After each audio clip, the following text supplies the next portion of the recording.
Етно куќа ќе се гради во познатото штипско село Долани. Намерата е со неа, но и со останатите инвестиции кои овде ги вложи и дополнително во иднина ќе ги вложи во општината, да заживее и овој крај. Кај манастирот Светилија, кај црквата Светилија ќе направиме еден дел кој ќе се вика етно село. Планираме да направиме етно куќа. И лично мислам дека факултетот за туризам може да ги донесува студенти и своји гости овде. За сега селото има електрична енергија, има улично светлување, има водовод. Мал плоштад направивме, има убава црква.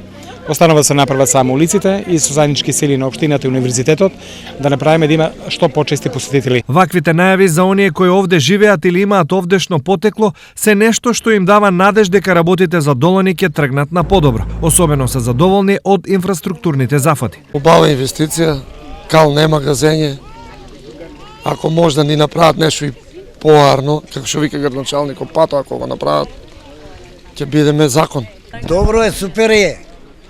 Најдобар градоначалник е. Однапред имаме ни еден не укадила, а ги гласаме. Сега не направи. Може ќе се подлаже некој да се врне на село да живее, дека ќе се подобре. Чешмата е направена за користење и за крави да си поеме и така. Инаку повод за голем собир во Долани беше пуштањето во употреба на новиот плоштад и чешма, како дел од ангажманот на општината за инвестиции во селата.